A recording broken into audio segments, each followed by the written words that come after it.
So what do you want? What do I want? I want to use my degree for good. And in general. I kind of meant like a muffin or a latte. I want a job with a generous work-from-grocery-store policy. You are here a lot. Debbie, please, I'm working. I want a job that will change the world. Ma'am, this is a drive-thru. And some nuggets. With LinkedIn's new AI-powered job search, you can find roles that match your unique skills so you can dare to discover more. Visit linkedin.com/jobs to learn more. You're listening to What She Said with me, Candace Sampson, and this is your weekly reminder to take up big space in life, laugh loudly, absorb new knowledge, and continue to grow and expand. What She Said is your space for the big conversations that matter and the little joys that make life sweeter. This is where empowerment meets self-care and mansplaining has no seat at the table. So grab a coffee, get comfy, and let's jump into it because life's too short not to embrace the good stuff while we tackle the tough stuff. Today's conversation is for anyone who has ever labeled themselves as not a math person, bad at focus, or just set in their ways, and figured that was that. My guest is Tara Bonner, and she disagrees. Chief Education Officer at Arrowsmith, Tara spends her life translating brain science into something we can actually understand and use. And I have to tell you up front, I love any discussion about the brain. I find it completely fascinating, and I'm always amazed by how much we still don't fully appreciate what it's doing in the background of our everyday lives. So I'm going to very gently, encourage you to really lean in for this one. Listen closely. Work that attention span like it's a muscle. Even if you catch yourself drifting, just come back. That's the whole point. So we talk about neuroplasticity, what it looks like when someone's abilities change in a measurable way, and why confidence tends to follow competence, not the other way around. We also get into the attention mess we're all living in right now, the difference between chronic distraction and true ADHD, and why Tara believes we need to stop obsessing over labels and start getting curious about cognitive profiles. If you're raising kids, navigating midlife, or just trying to feel sharper and more steady in your own brain, you're going to get a lot out of this. Let's hear what she said. Tara, welcome to the show. I am so happy to have you here. Delighted to be here. I am excited about this conversation because I am obsessed with all things to do with the brain. We were talking a little bit about it before we started recording. Mm-hmm. So especially as I age, I'm very interested in it. So let's start with this age group, women in midlife, who often say, I'm set in my ways. How does neuroplastic programming prove otherwise? I will say, Candace, that in many ways, that belief is totally understandable because for years, the scientific consensus was that our ability is fixed. The brain with which we're born is the brain we have for the rest of our lives.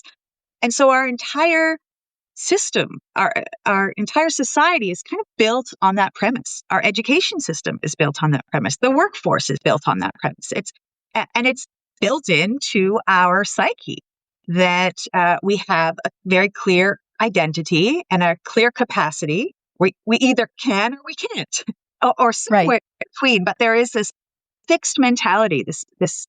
In fact, it's called a fixed mindset, and the fixed mindset comes from a scientific history of believing that the brain was fixed.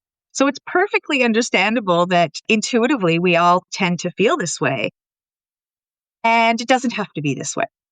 So as much as we can be forgiven for thinking that the brain we have is who we are, and even that, being almost possessive about that. Well, I'm not a math person, or she's the social one. This kind of self-identity through our abilities or inabilities, sometimes it's a source of pride, sometimes it's a source of defensiveness, and it doesn't have to be that way. We can really reject that premise because the science over the last 50 or so years tells us otherwise, that the brain is absolutely plastic, moldable, changeable. And that's the concept of neuroplasticity, that the brain can change itself not only that it's changeable, that it's not hardwired, but that can happen throughout our lifetime. That it's not the case that, perhaps our brain is most plastic as a child, but it's absolutely possible to change our brains. Our brains are constantly capable of change. So can you share then an example where someone's life was dramatically transformed, whether through improved memory, focus, or even social connections? So I'm often asked that question, Candace, and it feels a bit like asking me who my favorite child is. I've been so fortunate to have supported and met and even learned about people who really have changed dramatically the quality of their life and how they engage in life. My history with this work is primarily with children during their school years. So certainly I have, literally thousands of stories, of reflections, of memories of children who profoundly changed their capacity to learn and how they engaged in the world. And I often think of Amy. And Amy was a fifth grade student. She was in grade 5 when I met her, and she was a non-reader. So despite, incredible effort on Amy's part, on her family's part, on her school's part, all kinds of tutoring and reading remediation and many, many hours of really effortful work to learn how to read, Amy was a non-reader. And within 6 months of engaging in brain exercises, in neuroplastic exercises, she was borrowing books from the library. She was telling me about the latest Harry Potter book that she had read. So she was a reader. She was reading at grade level within 6 months after being in school. In fact, for 7 years, the first 2 years of kindergarten and then 5 grades. She was reading at grade level in 6 months. She had accelerated her ability to learn through improving her cognitive capacity, brain areas that are responsible for reading. And the reason why I often think of Amy is the word that you used, Candace, of transformation. Yes, she developed a skill. Her brain was now strong enough to develop a skill, but she transformed because she was now capable of something that for so long she wasn't. And she was able to redefine herself. So she defined herself as a non-reader. I can't read. I don't like to read. I don't know how to read. I'm not a reader. I don't want to do that. She had these mantras that she would say about herself and identified herself, and that transformed. And I saw it in her body language. I saw it in how she engaged with others. I saw how she engaged with learning in a way that was profound. And it reminded me, as it always does, exactly as you described, we define ourselves with our ability to engage in the world. So when we have a chance to redefine that, to think differently about ourselves and the world around us and what our role is in that world, it can be profound. So I'm going to we're only 2 questions in, and I'm going to go off track a little bit because I do have a question about this. So it sounds like there were some self-limiting beliefs going on there, or a fixed mindset for Amy. And that, as we know, can turn into sort of this self-fulfilling prophecy, right? You just, I'm not a reader. You keep telling yourself that. So how much of what the work that you did with Amy was psychological, like encouragement? And how much of it was exercises to get the brain, those synapses firing for reading? That's an important question. The encouragement that the team provided her in a cognitive program was only and always directed to her engagement in the exercise.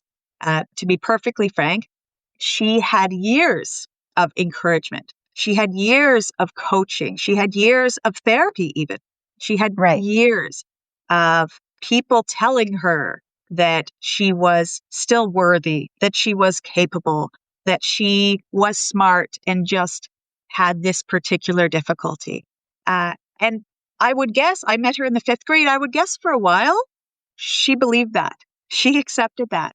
But at some point in her relatively young school career, she stopped believing that because she saw that it still wasn't the case. She wasn't capable. She wasn't contributing. She was pulled out of class to do extra reading remediation. She was working 10 times as hard as her siblings, as her peers, and still wasn't managing. So it wasn't enough to work harder. And it frankly wasn't enough to encourage her or give her a positive reinforcement unless or until what she was doing was meaningfully and measurable, changing her capacity to learn, changing structurally and functionally how her brain engaged in learning. So, of course, it's critical that we provide our children, the people in our lives, with positive praise and language. But when someone is struggling with learning, uh, the best we can do by them is to first build their competence, and then their confidence will grow from that. We can't give someone confidence. They have to believe it and frankly earn it themselves.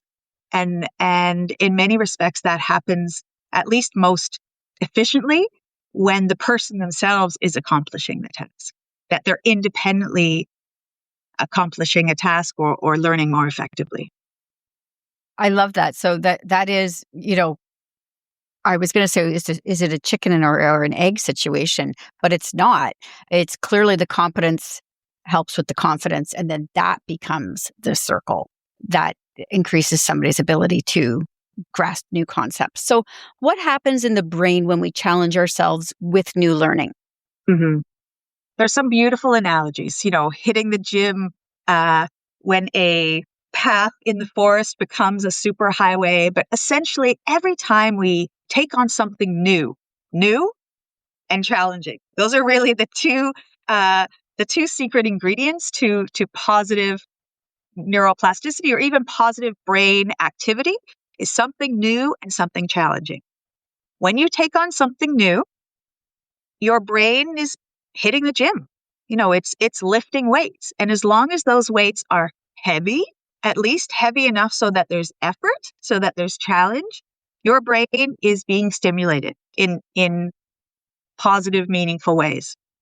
So anything that you do repeatedly and consistently increasing the challenge of that activity, just as, again, we do when we strengthen our bodies, the same can be said for our brains.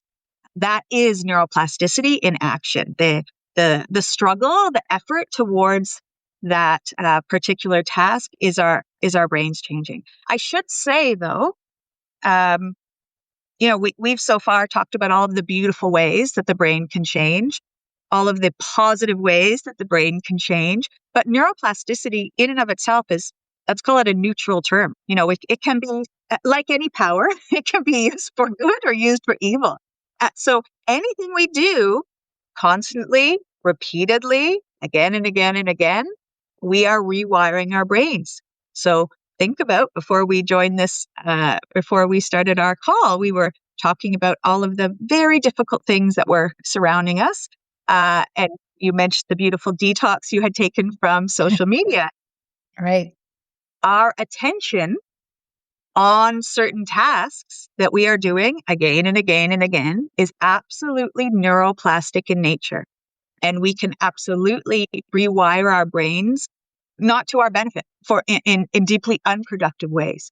So things like addiction to our phones, addiction to substances, things like OCD are research that shows that negative neuroplasticity is also possible. PTSD, for example, would be another example. So if we think neuroplasticity, our brains, as you say, is anything that we are learning that is new and difficult again and again and again, increasing in that experience, that's brain change. And it's up to us to lay positive, productive brain change rather than the reverse. My brain is just spinning right now as you're talking, because I'm thinking about how our modern life is changing the way our brain works, often without us even being fully aware of how Yeah. it is. With AI now and social media has completely disrupted, I believe, how we interact with each other and how we think. So let's talk about the schools then. Let's go back to education, because schools are still very largely set up around traditional learning Very much. methods. What does a neuroeducation model look like? Well, it's a bit of a flip. It's a flip to, exactly as you described, a very traditional model, probably the same model that's been around for about 400 years, that was designed during the Industrial Revolution to produce workers. I mean, really, Right. the classrooms that I visit, my own kids' classrooms are the same as my classroom, the same as my parents' classrooms, and probably their grandparents, not just physically, not just desks and chairs and the teacher at the front of the classroom sharing their knowledge, but also the system itself, again, of identifying who are the capable students and who are the less capable students. And let's put the capable students on that track to university, and let's put these less capable students on a different track. And let's assume that whatever track they are placed on in the first grade or even the ninth grade is going to be the same track for the rest of their lives. So it is a very traditional model, the system itself, and it's also a traditional model in terms of what's the goal or expectation of being in school, and it's largely to learn a set of skills, or to acquire knowledge, or to acquire content. And it's not asking the question, are our students capable of acquiring those skills? It asks the question, what are the skills they need? And not, is their brain prepared to learn those skills, or at least learn those skills effectively, efficiently, and independently. And to your point, it's a very interesting time in education. There is a lot conversation in the education space about what should school look like, because we don't know what the near future looks like, or even, the now looks like, in terms of the workforce is going to look and feel very, very different if it doesn't already. So what are we teaching our students in terms of skills and content and materials if it's not going to be the same as it was for us or our grandparents or generations ago? And my role is simply to really push that narrative that let's not talk too much about what skills the students need to have, because we can't control that. But we Right. can prepare their brains to learn any skill more efficiently. The stronger a child's brain, their ability to pay attention, their ability to process information, their ability to make judgments, to discern fact from fiction, excuse me, their ability to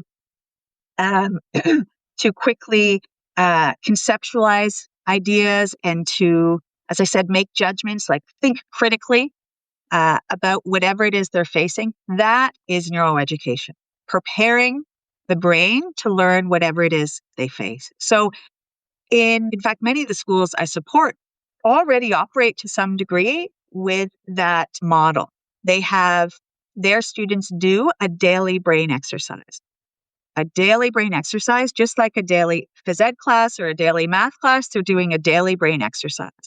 That exercise may be developmentally appropriate, for the particular grade, or it may be a cognitive function, a brain area that we know is essential in all learning, like critical thinking, like processing. So these students are systematically improving their brain function, their capacity to learn daily, and they're also, of course, doing the other academic programming, but they're engaging in that academic programming differently. So it's neuroeducation doesn't mean no academic learning, doesn't mean no learning, or doesn't mean no teaching either, but it means creating foundation, cognitive foundation for students to be able to learn more efficiently. So I feel like this next part we're going to go into might be a little bit of a hot button issue, because I think some people might disagree with you, because you talk about the myth of learning disabilities, which, obviously there are whole industries built around learning disabilities, medication, counseling, all of these things. So what are we not getting right about dyslexia, ADHD, or executive function struggles? A lot of people talk about being neurodivergent and the struggles they go through. I'm seeing this a lot. And a lot of women my age, in middle age, being diagnosed with ADHD. So what are we getting wrong about this? Yeah, it's a hot button, I would say. There are several hot buttons here, Candace. I agree. And I welcome it all because I think it's a fascinating time, again, to really think differently, think deeply, and think openly about how we define ourselves, how we label children, individuals, and what we kind of do about it. So a label like a diagnosis, for example, like dyslexia and ADHD, there's no question they are, it's incredibly valuable to have those diagnoses, particularly in a traditional system where these are folks that need and deserve extra time or extra resources for them to manage. There's no question. I'm not questioning that. And that is a fixed mindset. It's making an assumption that individual with that particular diagnosis will always have those difficulties. Someone with dyslexia will always have a weakness in their ability to conceptualize information, to hold on to phonics, the sounds of words. For their eyes to track smoothly will always be a difficulty. Even for their visual memory to remember the look of a word. That's why when they see that word again, they don't recognize it. Those are 4 different cognitive functions that I've just referred to. Someone with dyslexia will have one or some of those difficulties. So absolutely, that diagnosis is legitimate, and an individual with that diagnosis absolutely deserves the supports that are provided to them. Or they can target and improve those particular cognitive functions.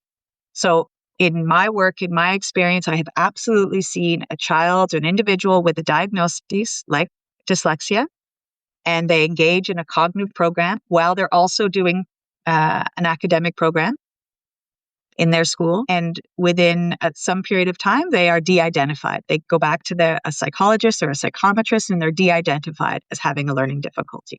So there's no question in my mind that learning difficulties, learning disabilities are not lifelong, and they don't have to be. So that's certainly the myth that I'm certainly comfortable in questioning, because it's, in my experience, and the data clearly shows that you can directly change the cognitive functions, the cognitive weaknesses that are contributing to that diagnosis, that difficulty. The ADHD piece is very interesting. I see the same. We're seeing the same algorithms, Candice, because I see a lot of the same. I think it's interesting because there is, as you described, there's an entire industry, and rightly so, for those with neurodivergent profiles. I mean, to some extent, I would argue we're all neurodivergent. We all have a unique brain. We all have cognitive strengths and weaknesses. We are all somewhere on that spectrum of capacity. So, I mean, that this is a bit provocative, but I would gently suggest, why don't we all see ourselves as neurodivergent? I see it as a starting point. Let's identify what it is that we want to do in our lives. What type of skills or what type of activities or what type of ways do we want to engage in life? And if there's a specific cognitive function that's responsible for that, including things like being socially aware, being confident, having emotional intelligence, those aren't skills that you acquire. They start in our brain. Being a leader, being a critical thinker. These aren't, things that we're born with or things that we can be taught. They are cognitive capacities that we can increase, that we can develop. The somewhat, viral trend of kind of self-identifying, sometimes being diagnosed for sure, but self-identifying as, that's my, that's my ADHD kicking into gear, or, I'm a little bit autistic, so this is how I'm doing this, engaging in this. I think there's some danger there. I think there's some risk there in minimizing the impact for people who are significantly affected by their own cognitive profile. So someone who has significant features of autism or significant features of ADHD may feel as though their experience is somewhat minimized or even misunderstood by that tendency for people to see themselves within that. And there's positive sides to it too, of course, that it normalizes that divergence, that it normalizes that we, to some degree, all feel or experience some of those features or even challenges. So I think there is that a bit of a myth. There's certainly a myth about learning disabilities being lifelong, permanent. They certainly don't have to. And then I think there's a bit of a misunderstanding of some of these tendencies, these diagnoses. I'm not suggesting that the diagnoses are inaccurate. My mother is a psychometrist, so I certainly trust the fields that a diagnosis is authentic, is accurate. But I really encourage people to focus less on the label and more so on the cognitive profile. What are the parts of our brain that may be impacting, sometimes interfering, or influencing how we engage in the world? I think it's a more interesting way of understanding ourselves and others. And it's a bit of a blueprint to understand, well, in fact, if there is something interfering with my experience, if there is something that I would like to improve personally or for someone I love, then that's the particular area or aspect of my cognitive profile that could be improved. So let's go back then to modern living, because, as I was saying, I see a lot of my cohort being diagnosed with ADHD, and that makes me wonder, do I have ADHD, because I have trouble focusing. And then I think, no, it's because I literally have 60 tabs open on my computer and I have 10 social media accounts and I'm using constant rage debating and the news changing every hour. And so of course I am constantly like, squirrel, what's going on? You say that as a crisis of our time. I don't disagree with you. So what's happening in our brains, that's making it so hard to focus right now? Can we blame or point a finger at, technology? Or is there something else that's going on? There's a lot of people and groups studying this right now, Candice, and I certainly wouldn't be identifying myself as the expert here, but I would certainly encourage your audience to, there's two particular books, Jonathan Haidt, who has written a fascinating book, The Anxious Generation, for parents particularly, but I think all of us will identify there. Haidt is really focused, as you suggest, on what is the relationship between the rise of smartphones and social media and really the collapse of young people's ability to focus and what's showing up in their learning and their mental health and their sense of self. The other book is Stolen Focus, a few years older, Johann Hari, who has a bit of a wider lens and showing how our entire environment, technology, work demands, the pace of modern life, as you say, that's essentially stealing our attention. And the science is definitely backing this up. There was a study just recently, Texas, I think, Austin University. They had a group of students that were completing a series of tests, SAT-type tests, with some of them having their phone on their desk, even if their phone was flipped over, versus having them in their backpack. Second group. A third group having the phone out of the room entirely. And those with it in their backpack or outside performed remarkably better. And it wasn't that their phones were off. No notifications, no beeping, nothing coming through. But because just the awareness that it was there, and because so many young people have wired their brain to pick it up, to look, to check, to pick it up, to look, to check, to scroll, to swipe, their brains had been wired to be distracted as I said, from a neuroplastic perspective, our brains are shaped by what we repeatedly do. So if our habit is wired in this kind of fractured attention, constant distraction, and sort of superficial processing, then our brains will get better at it. Then our brains will become naturally distracted. That's what we'll be drawn to do. So there's no question that, technology is having, frankly, a negative impact on our brain functioning. I would discern the difference between kind of chronic inattention and weak cognitive function, because there's also specific areas of our brain here in our prefrontal lobe and our left and right hemispheres that whose very role is to engage and is to stay focused on the essence of the task and to inhibit distractions and to follow through and problem solve and generate solutions and come up with plan B when plan A doesn't work and so on. And these are cognitive functions. And they can be secure, and they can be weak, and they can be significantly weak. And when those are structurally weak, that's where you are looking at someone with ADHD, someone who needs medication, someone who, despite all effort is just not able to manage in school, in the workplace, even socially.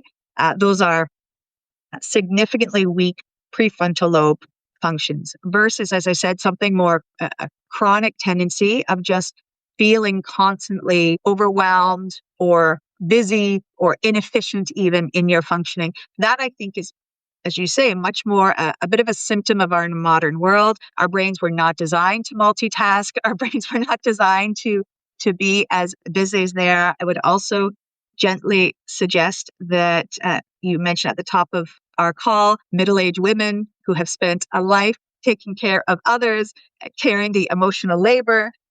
Maybe some of your audience will be, crossing their arms right now, but absolutely, and again, another well-documented, well-researched reality. Then in middle age, there's hormonal changes. So that your particular cohort that you're describing have just an additional load, additional cognitive load, additional emotional load, and even additional hormonal load that is making that attention piece particularly fractured. So I will say this, though, I don't know that it's entirely fair to blame smartphones. There's no question we could all deeply benefit from a bit of a detox to have a healthier relationship with our smartphones. There's absolutely no question. But I will say that in our work, we assess children and adults in these particular cognitive functions. And these particular cognitive functions have, over the last probably 20, 25 years, we've seen they have actually increased in their in showing up as difficulties in the assessment. So it's something greater. And you described it, the modern world. I think the modern world and how convenience culture and how life is easier. Life in general is easier than generations before. So our brains, unfortunately, don't have to work as hard.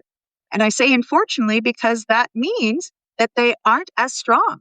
They're not going to be as strong if they don't have to work as hard. As I said, neuroplasticity, positive neuroplasticity, is when we're facing new content, new tasks, and when they're increasingly challenging, when they're hard, when we struggle. Struggle is good for the brain.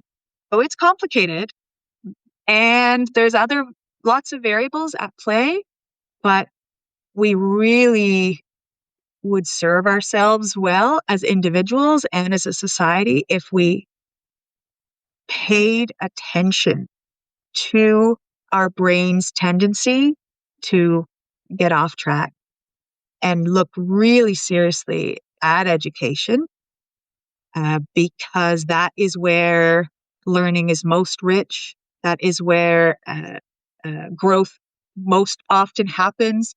And that is where children are, frankly, most vulnerable to not only growing and learning, but as we've mentioned now a few times, how they see themselves. how they see themselves, their mental health, their capacity to contribute positively to their community, that starts in school and that is built in school. So we really owe it to them and to ourselves and to our future to be acutely aware of what they're doing in school and how we can leverage science, neuroscience to set them up for a successful quality of life. So you touched on it just a little bit there. You were talking about all the things that women do and our hormones or whatever, and you were basically, in my mind, describing the mental load, which is very well known now. I don't think I need to define it for anybody listening to this show, certainly. And so, can neuroplasticity ease the mental load? Yes. The short answer is yes. There are ways to build what's called cognitive reserve. So just as you say in that cohort, the idea is to chase muscle, right? Protein and heavy lifting is what many women in our generation are being told to do because it's clear, the science is clear that we are losing muscle mass at a significant rate, and we have to build that up. The same goes for our cognitive capacity. We, as we age, our brains, in reality, do become somewhat less plastic, which means that we have to be much more intentional with what we do with it, and we have to be much more intentional of how to take care of it. And we have to be much more intentional of healthy, positive neuroplastic tendencies. And there is a way to build cognitive reserve, to strengthen the connections within and between core networks in our brain that are responsible for functioning. So, yeah, the short answer is yes, we can build cognitive reserve through positive brain health and even through targeted intentional exercise.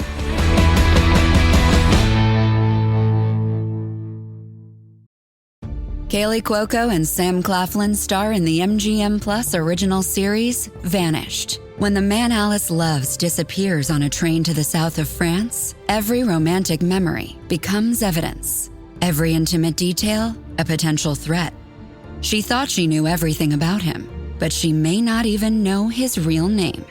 4-part thriller Vanished premieres February 1st on MGM Plus. Finding the truth is a dangerous affair.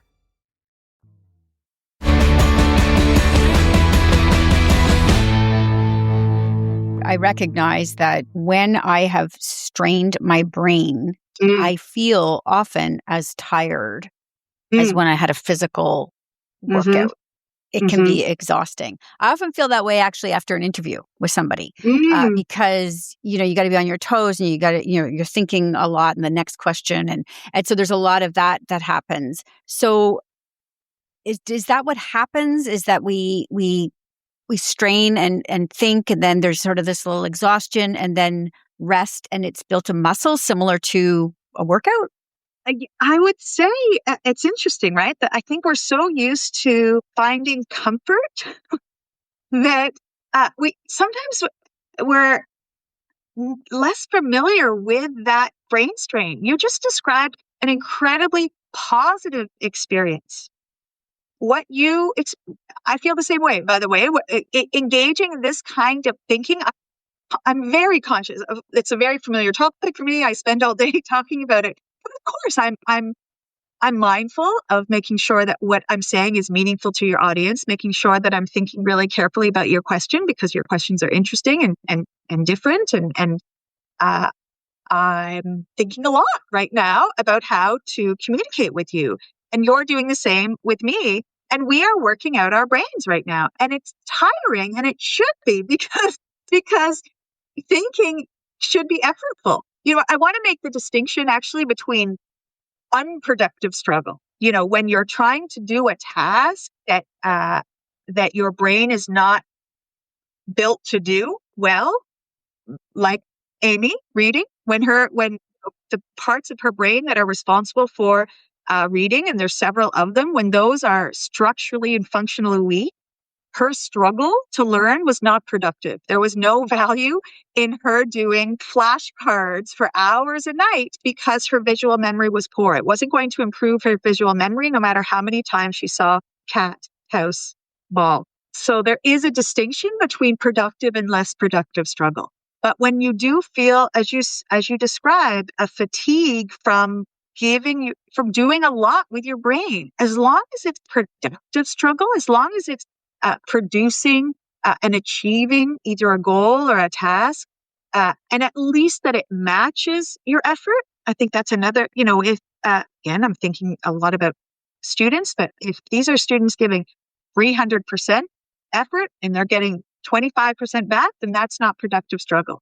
But if you and I have had a healthy intellectual experience and that we feel fatigued afterwards, that's great as far as I'm concerned. And it's interesting. I think a lot, in fact, I talked to my husband a lot about this in this very divisive world that social media and news in general, it's, we are living in these strange, what are people calling them? Like echo chambers. Echo chambers. Yeah. Thank you. They're not green. They're not eco. They're echo chambers of people saying what we already believe and people seeing what we already accept and our points of view. But when that's all we're hearing, that's comfortable for us. And we feel proud to identify with that point of view. And we feel validated when someone, even a researcher or a scientist or a leader, says what we feel or think or believe, and it reinforces our belief systems. That's risky for us, never mind, politically or at a societal level. It's risky cognitively. If we are only that, our brains are on autopilot. Well, we're just hearing and doing and thinking and reading things that feel easy and natural for us. It's not serving our brains. It's too easy. So there really is value in intentionally presenting new and difficult information. I'm not saying it will change your mind, but it will give you a brain workout, and it may even give you a new way or a different way of thinking about something. Or at the very least, it may give you empathy and perspective. It may even give you a different way of presenting your existing point of view. You may become, it can give you an opportunity to debate more effectively at the Thanksgiving family meal when you are next discussing something with a family member that you don't agree with. I mean, there's absolutely psychological, but also cognitive value in being open to work, to brain work. I know I've given you lots of that was a bit of a scatter response to your question, but the short answer is yes. When you feel tired after a brain workout, that's a good thing for your brain, and I think we should always welcome that kind of activity. Yeah, it's sort of the no pain, no gain, right? Like we should be thinking of that. If your brain is a little tired, that's a good thing. You push through. You did your repetitions like you would with your weights. Absolutely.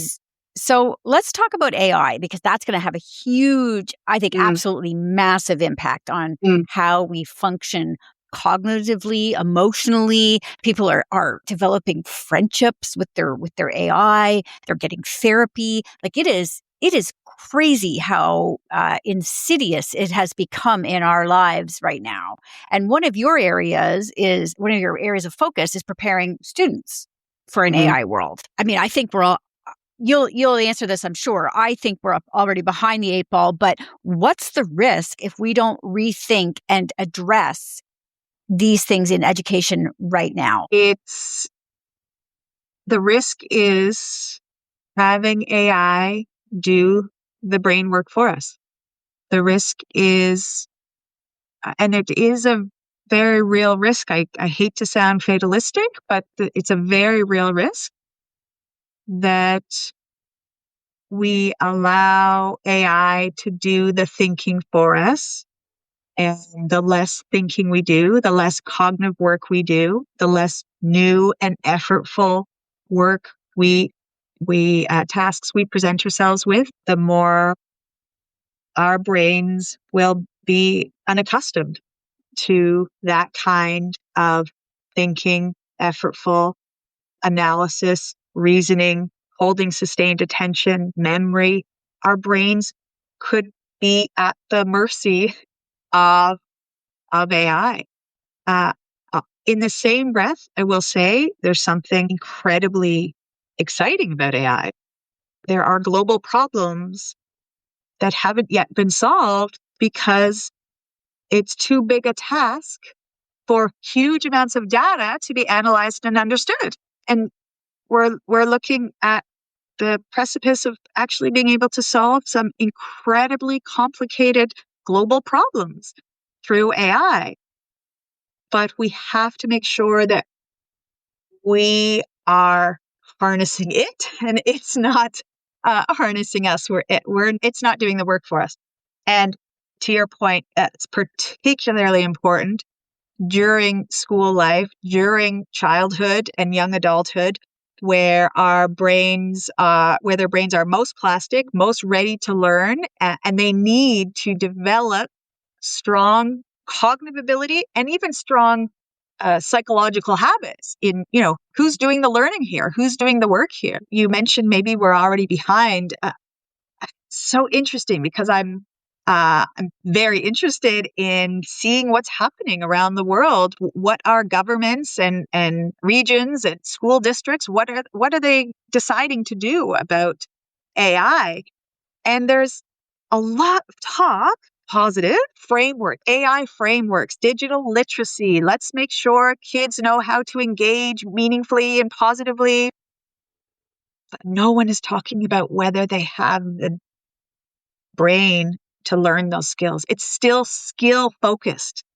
It's still like, let's make sure they know let's make sure we're teaching them how to read. Let's make sure we're teaching them digital literacy. But there's an assumption that they have the capacity to learn those skills and to acquire those skills. And particularly individuals with learning difficulties and disabilities, whether they're diagnosed or not, underperforming students, struggling students, underachieving students, students that are hiding behind at the back of the classroom, hoping not to get selected, children who seem to be managing, but then they work really hard at home to keep up. And at some point they just plateau. There's so many students who are deeply at risk for seeing AI as a great tool that can help them, that can do the hard bits for them. To help them not think. Exactly, is the thinking bit. So what's your advice then to parents right now when it comes to AI? Are you encouraging them to keep their kids off of AI in the developmental stage when you're really sort of building these skills? Or do you take a more measured approach when you're speaking with parents about it? I certainly take a measured approach because it's not my area of expertise. Certainly even parenting, I can tell you what I do for my kids, but I certainly don't have the breadth of expertise or experience. But I have identified a bit of a cheat, a bit of a strategy that I have started to implement and kind of exercise even for myself, which is if we want to engage with AI, and yet we know that there's a risk here that the AI does all the thinking and the reasoning and the analysis, what if we use AI to do the bits that we already know how to do, but just are fussy? Like, what if we do the hard work, do the thinking and the processing and the critical analysis and the judgment and discernment? We do that. But we let AI take all of that and put it into a spreadsheet or organize it efficiently. And it's almost as though use AI as an assistant to do bits that are easy for us, but annoying or inconvenient or fussy. And I know that's not a perfect fix, but I'm starting to really appreciate that that's maybe the relationship that students and even professionals can have with it. Do the thinking first and then use AI as a tool to organize, to structure. And I am seeing that. I am hearing that at least with AI experts who are working with schools. For example, they're saying this is high school, by the way. This is high school. So, when you mention what am I saying to parents, I would really, really, really, and I know it's so difficult because buttons are so fun for kids, but I would really, really, really encourage delaying as long as possible, as long as you can hold on. 14, 16 even, but delaying even particularly the smartphone. Not because, and of course there's a risk because of course the more we say no, the more tempted they'll be, and the more we take away or the more we limit, the more attractive it will be. So it's going to take a lot of conversation with kids and a lot of reminders of why we're doing this, and modeling for ourselves, modeling to them, healthy relationships with technology. But the stronger their brains are, and then introducing a smartphone or AI, the better, because then they're more likely to have discernment, critical thinking, and so on. Now, again, if they have difficulties cognitively, then that's a different conversation, but the delay is valuable. I think we just have to figure out how to harness it rather than it taking over us. I agree. And so I think the problem we run into with AI is we let it do the things for us that we should be doing. So how can neuroeducation help people, children and adults, build future-ready skills like critical thinking, adaptability, and empathy, which I think AI is never really going to have. I don't care how good it gets. I don't even care if we get to AGI. I don't think it's going to have empathy or adaptability. I don't know that critical thinking will come in. It's just going to spew, data to you. And so it'll still be up to the person to discern, how to interpret those things. Absolutely. So how does neuroeducation help us build that very strong foundation I think we all need right now? It's a great question. And I absolutely, it's doable. I will say that it's absolutely possible. Just as I mentioned earlier, there are schools around the world that have a daily cognitive exercise. So even one particular exercise that improves our conceptual understanding and our reasoning and our processing ability, even if we worked on that one cognitive program, one cognitive exercise, it would prepare all of us, all children, whether they start with a weakness or already have reasonable functioning and it just improves their capacity, but it would prepare their brains to engage with any learning, whether it's AI or not, in a more mindful, literally and figuratively, with discernment. And so whether they are engaging with AI or engaging with a complex social issue, a complex challenge in their lives, a conflict, a crisis, which will happen. AI will never solve, our very human crises and life stressors. We have to have the capacity to, exactly as you say, be flexible, be adaptable, think critically, be empathetic, be ethical. And so if we make sure our students have cognitive capacity, that's our best chance, I think. It's our best chance to make sure we're getting ahead of some of these technologies. The other piece, of course, and I think you allude to it, AI is not, I suppose it is in our back pocket if it's on our smartphone, but it's not, and it shouldn't be always available. There are thousands of moments in the day where we have to make a decision. Thousands, millions of moments in our day where we have to make a decision about something. And we have to make it like that.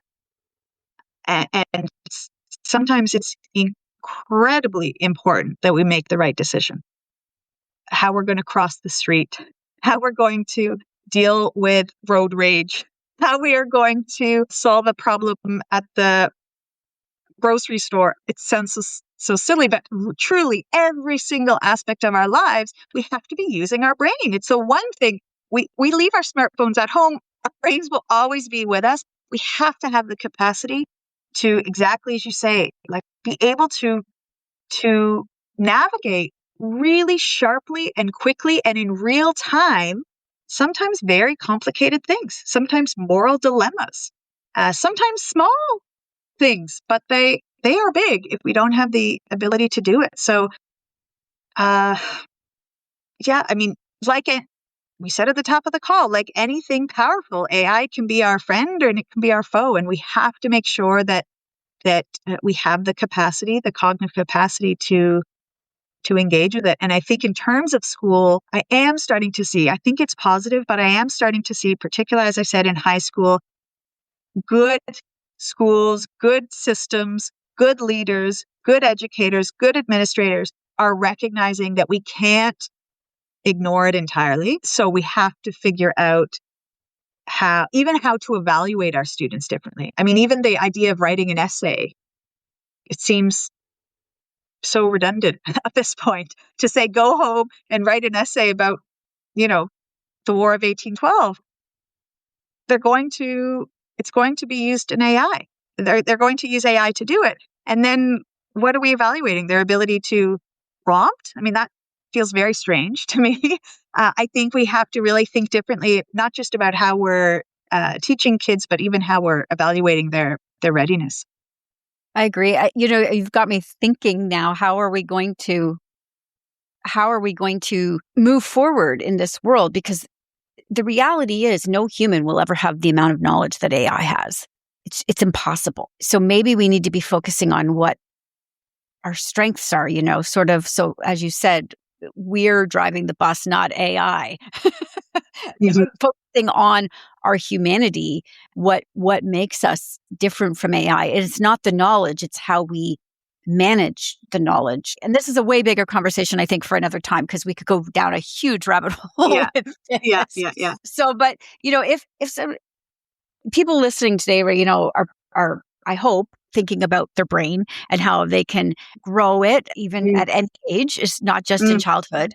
But if there was one myth about the brain that you wish you could put to rest once and for all, what would it be? That it's black box that can be filled to some degree or not. That it's this fixed. A colleague of mine just described it. It's not cement. It's plasticine. Too many of us have a fixed view of ourselves, and too many students are developing a fixed view, are seeing themselves by their difficulties and disabilities and not as what is their potential. And our system, again, our school systems and beyond are built with a fixed mindset and a fixed brain concept. And it's deeply underserving our children and our adults and our seniors even in thinking that this is our lot in life. It doesn't have to be this way. It doesn't. The defining ourselves as being capable or not it's an option. We can change.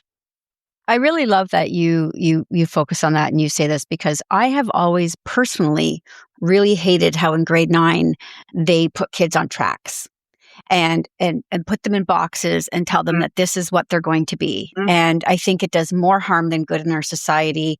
I think it's dangerous, and I think we're actually harming some really intelligent kids who may not have the skills or never acquired the skills to learn a different way. So I really love that you are looking at this differently.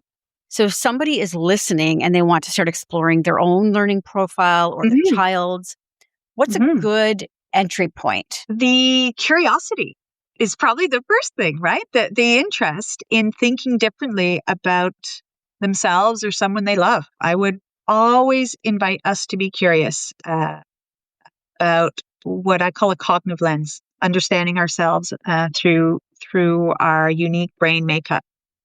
There is a questionnaire. There's a link. I can send it to you, and you can put it on your website or attach it to this podcast. However it is that you best do it. That people can complete. They complete it for themselves, and they complete it for someone they love, and it will produce a report for them. It's not a measured, it's not an assessment, but has been seen to very accurately map out based on up to 19 different cognitive functions, because as I've mentioned a few times, there's lots of different processes in our brain, and they each have a very specific role in learning and performance. And the report that's produced can give you a bit of a blueprint. Where are one's strengths and where are one's challenges, what cognitive weaknesses?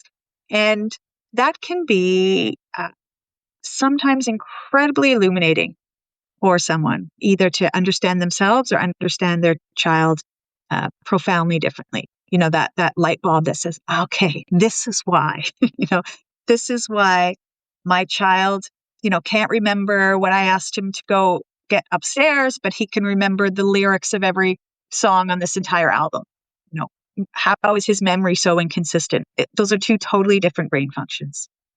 How can someone be like an incredible reader, but when I'm asking them to jot down their thoughts on paper or in a computer, their whole bodies, it's exhausting. Those are two totally different processes in our brain. How can someone be so capable, in one particular social dynamic, but when they're in a crowd, one-on-one, but when they're in a crowd, it's a completely different ballgame. There's all kinds of different intellectual cognitive processes at play. So sometimes even starting to appreciate that some of the inconsistencies in our experiences aren't willful.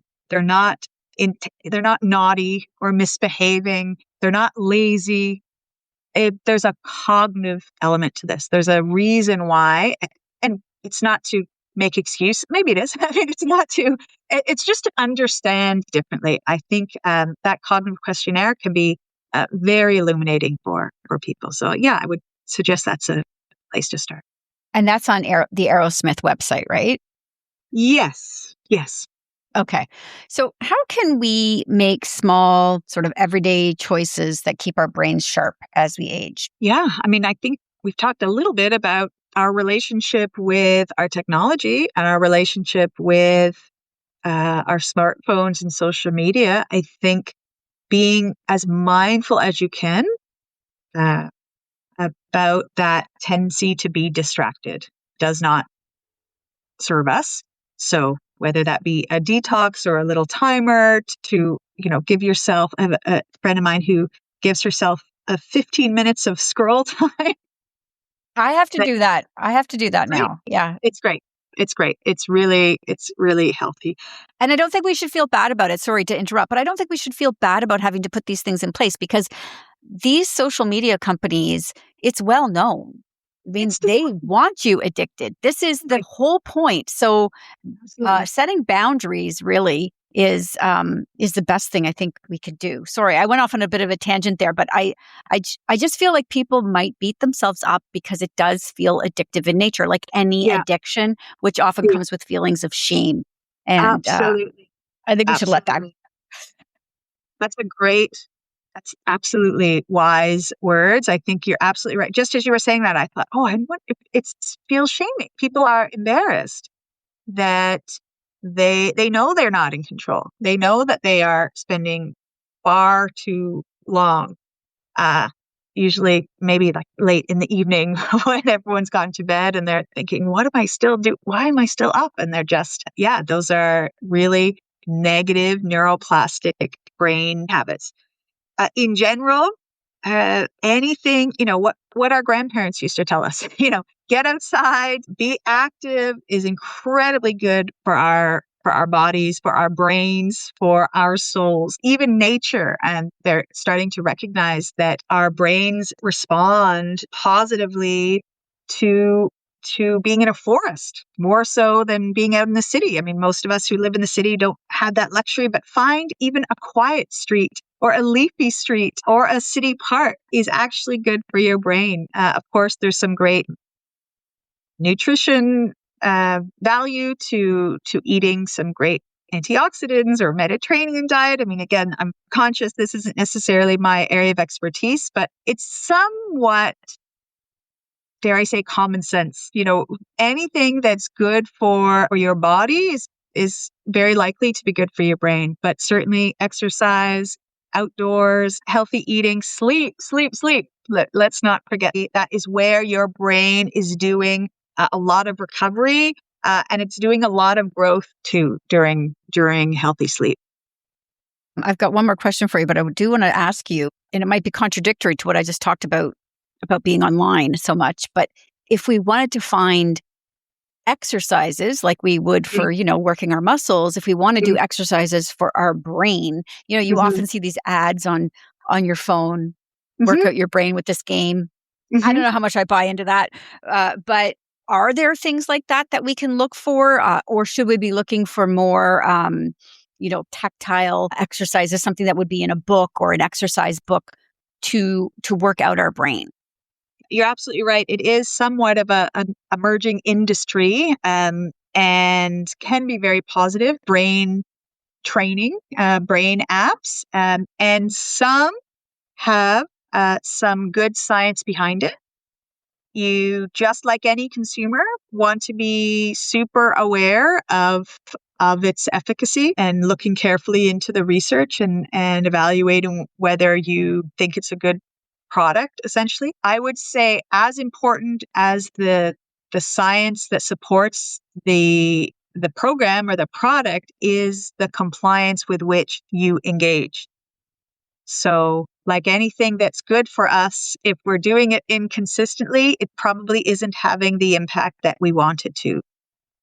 That's another industry. The gym industry has done very well in having sign up and maybe start to go on a very regular basis for the first month, and then it taps off. So one of the most important in our work, certainly one of the most important variables or the important conditions for meaningful, measurable neuroplastic change, and I've mentioned some of them, novelty and effort is incredibly important.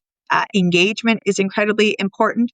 Specificity, so how specific the task is, but also sustained engagement. So it's not a 10 minutes a day for 3 weeks. And our program certainly is multiple hours a week for multiple months. That is what is creating meaningful, measurable, and enduring brain change. So we have tracked people, 30 years out of the program, and the gains that they've made those 30 years ago have been maintained. So you're right. There are some interesting products out there, but we really need to be careful. Certainly if we're investing in them financially or with our own time, that they are based in solid science, that their efficacy is clear, and that we are engaging in them, that we are complying and dedicating our time to it. The program that I help schools and other organizations integrate has a facilitator component involved. So it's not an app or necessarily just like software, because we've recognized that it can be very difficult for us to engage in challenging, focused work that's hard. So we have a facilitator like a coach at the gym, for example. And it's interesting. I think when people pay that extra at their gym membership, when they pay that extra bit to have a personal trainer, they're more likely to show up, and they're more likely to work hard. So that facilitator in the program that we offer schools, it plays a critical role in the students' success, because they are being supported, coached, motivated by someone who's actually analyzing the data behind their participation. So there are absolutely some conditions of neuroplastic change that have to be in place. And if they are, then perfectly reasonable to really benefit. Okay, so what excites you most then about where neuroeducation is headed in the next 10 years? Do you think it will be a bigger part of our education system going forward, especially with AI coming in? I'm feeling incredibly positive about it because I see it every day. I work with schools literally all over the world, Australia, New Zealand, the Middle East, Europe, here in North America, working with schools who build in cognitive programming, brain exercises into their day. And it's incredibly exciting to see it's being normalized. It's becoming just a regular part of the school day. We have a long way to go. There are still a lot of systems that are built in this fixed brain mindset, fixed brain state. But I'm very excited and feel very positive that there is change, that there is positive change and awareness. It starts there, right? It starts with being aware that the brain is capable of change and that schools where the most learning is taking place is probably the best place to integrate that science, that neuroplastic science into the days. I think it's only positive. Where AI will go in the school world, I think I have to be optimistic. I have to be. I think it's important for my own psyche to be optimistic that we will figure out a way to collaborate positively with it as a tool. Outside of school, use it to solve very messy problems in the world. Within school, use it as a positive tool, allowing it to do the easy things so that we can use our brains through cognitive programming and then through experiential learning in all the ways that as humans we were designed to do. All right. Amazing. As I mentioned earlier, this is a fascinating subject. I want to have you back because I'm so glad. Probably just because for selfish reasons, I just love talking about it. I'm so glad. I hope people listening are as fascinated too, but I think the brain is so interesting. The more I learn, the more I want to learn about it. Of course, that leads me to my next question. For people who do want to learn more right now, where can they connect with you and find out more about you, about Arrowsmith, about you've written a book? Yes, our founder has written a book. It's called The Woman Who Changed Her Brain by Barbara Arrowsmith Young. Arrowsmith, by the way, is not like the band. It's ARROW, like the bow and arrow, Smith, Arrowsmith. So it's an incredible book and a journey of her own exploration through this science and many case studies of individuals who participated in her experience and really what is the vision of our organization to, as you asked me, what does this look like for really the educational system and frankly the human race to build a strong brain to navigate the world with ease and joy. So that is a fantastic read. I'll say it again, The Woman Who Changed Her Brain by Barbara Arrowsmith Young. Another book that you probably saw across your bookshelves and across bestseller lists for many years is a book called The Brain That Changes Itself by Dr. Norman Doidge, who canvassed the world interviewing neuroplasticians, researchers, and inventors who applied these principles of neuroplasticity to different populations. So stroke recovery, phantom limb, PTSD, and in fact, chapter is dedicated to Barbara Arrowsmith Young and the Arrowsmith Program, the second chapter of that book, because it's considered the first application of neuroplastic approaches in the educational system in a classroom setting. So those are two fantastic books to start with.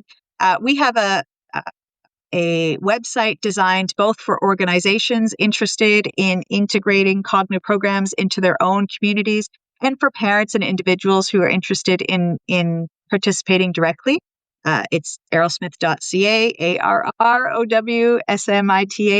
And I'd be happy to receive emails or connections. My own email address, I don't mind sharing it, is my first initial T, Bonner. So it's TBONNER at arrowsmith.ca. But there's lots of places on our website that you can connect with us or members of my team. And to access that cognitive questionnaire that I mentioned, lots of good insight and information on that website, particularly something you asked, an important question. How do you know that a brain program is effective? So the website gives some good structure to kind of analyze. These are the conditions for neuroplastic change. So you can then ask yourself, if you're looking at something in particular, whether it meets those principles. So lots of good learning on that site. All right. Amazing. Well, I am off to go do that questionnaire now. And thank you so much for joining me today. It was an absolute pleasure. Thank you so much. If you enjoyed today's episode, please take a moment to share it with someone who'd love it too. And don't forget to hit subscribe to What She Said with me, Candace Sampson, on your favorite podcast app. It's the easiest way to stay connected. Want more? Sign up for my newsletter at whatshesaidtalk.com to get all the latest updates, and let's keep the conversation going on social. You can find What She Said on Facebook and Instagram, and you'll find me on Threads, TikTok, and Blue Sky at Candace Said. Thanks for listening, and I'll see you next week. Hi, I'm Marianne Weisenthal, host of the LifeSpeak podcast, a show where we dive into real conversations about mental health, resilience, and navigating life's everyday challenges. Each episode, I sit down with leading experts in health, work, and wellness to unpack big topics like burnout, parenting, leadership, anxiety, and personal growth. My guests share their own stories of struggle and resilience, and together we keep it honest, relatable, and practical. Whether you're looking for fresh perspectives or just a moment to feel seen and supported, you'll find it on the LifeSpeak podcast. Are your poor communication skills holding you back from being the leader you know you can be? The Master Communicator is a podcast that can help you improve your communication skills in just a few minutes a week. I'm David Tyler, a broadcaster and communication coach, and each week I deliver bite-sized masterclasses for busy leaders like you. Each episode is packed with practical techniques and strategies to help you navigate challenging conversations, delivering impactful messages, and inspire your team. Whether you're looking to enhance your executive presence, build a culture of trust, or simply lead with more confidence, the Master Communicator is your go-to resource. Subscribe now and start your journey to becoming the leader you were meant to be. Transform your communication skills, one episode at a time. Another Sound Off Media Company podcast.